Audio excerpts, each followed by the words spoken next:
گھر میں داخل ہوتے ہی دادی نے سخت لہجے میں کہا، مغرب کے بعد برگد کے پاس مت جانا۔ عائشہ نے وجہ پوچھی مگر دادی خاموش ہو گئی۔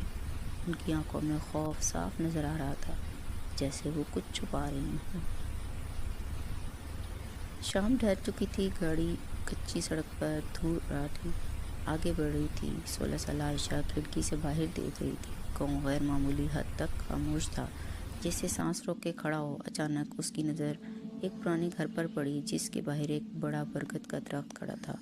دل نے انجانے خوف سے دھڑکنا شروع کیا۔ اسی رات جیسے ہی وہ گھر میں داخل ہوئی، دادی نے سخت لہجے میں کہا، مغرب کے بعد برگد کے پاس مت جانا۔ عائشہ نے وجہ پوچھی مگر دادی خاموش ہو گئیں۔ ان کی آنکھوں میں خوف صاف نظر آ رہا تھا، جیسے وہ کچھ چھپا رہی ہوں۔ اسی رات کھڑکی کے باہر سے بلی کے رونے کی آواز آئی۔ عائشہ نے پردہ ہٹایا تو دیکھا برگد کی شاخ پر ایک کالی بلی بیٹھی تھی۔ اس کی آنکھیں غیر معمولی حد تک بڑی اور چمکدار تھیں۔ وہ بلی ہل نہیں رہی تھی، بس عائشہ کو گھور رہی تھی، جیسے برسوں سے جانتی ہو۔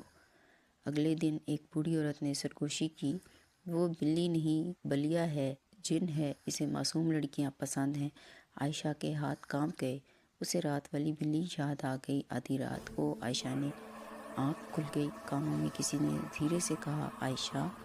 آئینے میں دیکھا تو پیچھے ایک لمبا سایہ تھا۔ بلی اب بلی نہیں رہی، اس کی آنکھیں انسانی تھیں۔ برگد کے نیچے وہ بلی انسانی شکل میں تھی۔ آواز آئی، میں اکیلا ہوں، تمہاری معصومیت نے مجھے باندھ لیا ہے۔ یہ محبت نہیں تھی، جنونی قبضہ تھا۔ عائشہ چیخ بھی نہ سکی۔ دادا دوڑے آئے، ہاتھ میں تعویذ سامان بھرا یاد۔ برگد کانپنے لگا۔